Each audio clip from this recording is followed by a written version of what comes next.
J'ai eu la chance d'aller visiter le chantier à Paris, de voir la charpente plusieurs fois, qu'elle soit levée chez les ateliers Perrault ou Desmonts et puis levée sur Notre-Dame de Paris.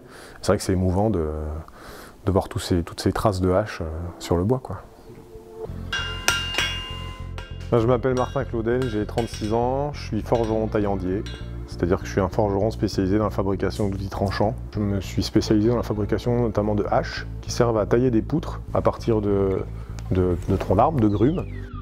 Il y a une association qui s'appelle Charpentiers sans frontières qui a fait une expérimentation entre 2020 et 2021 de refaire la ferme numéro 7 de Notre-Dame de Paris. Donc de la refaire telle qu'elle a été faite au XIIIe siècle, c'est-à-dire totalement à la main. Donc nous on a été cités, d'autres taillandiers et moi, comme fournisseurs potentiels des haches nécessaires pour tailler les poutres de cette charpente. Et puis la production a commencé en septembre 2022 jusqu'à décembre. Il y avait deux familles de haches qu'on a fabriquées. Il y avait les haches de dégrossi qui sont lourdes avec un manche long qui servent à enlever le maximum de bois quand on équarrit, quand on taille les poutres. Et il y a les haches de finition qui sont des haches avec un manche plus court, plus légère, qui vont faire un travail très précis de surfaçage. Et en tout, il y en avait 60. Et ce sont des haches qui ont des géométries précises et qui sont parmi les choses les plus complexes qu'on puisse fabriquer dans ma branche, dans la taillanderie. Les formes sont complexes, on va assembler par soudure au feu plusieurs morceaux de fer, c'est-à-dire qu'en les chauffant assez chaud, on va pouvoir les coller les uns aux autres. Donc là on a la douille, et ensuite on va préparer la partie lame, on va après souder au feu ensemble avec la douille. Là il y a plusieurs soudures et plusieurs pièces. Dans la douille il y a déjà 2 pièces, là il y a une pièce, il y aura une 4e pièce pour la partie tranchante encore une fois. Certaines elles sont décorées, ils avaient le goût. Celles du chantier, on n'avait pas le temps de les décorer, c'était pas l'objectif.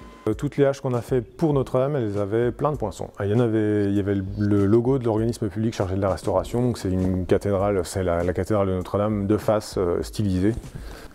Et après, il y avait autour tous les poinçons des taillandiers et taillandières qui ont participé, donc il y en avait beaucoup. Le mien, il est là. Il n'est pas dans le bon sens, il est vertical, il est comme ça. C'est un peu fou parce que c'est le contexte qui nous fait une commande de 60 haches d'un coup, c'est vraiment... Ouais, c'est le chantier du siècle. Enfin, on a une part, mais elle est quand même modeste par rapport à d'autres qui ont passé vraiment des années sur ce chantier-là. Mais on a eu la chance de pouvoir visiter, ouais, puis lors de ma visite, c'était assez intéressant parce qu'il venait de... La flèche était en cours de... Enfin, en finition de levage, finalement, le coq venait d'être posé, donc on a pu voir tout ça. Et au niveau médiatique, moi je suis très content qu'on parle de mon métier, parce que ça me tient à cœur qu'on parle de ce métier-là que je veux voir renaître. Et c'est pas à moi individuellement à qui ça apporte finalement des retombées, j'ai l'impression, dans l'immédiat en tout cas. C'est que le métier, on en parle et que c'est très bien, parce que ça génère de l'intérêt chez d'autres personnes qui vont le pratiquer plus tard.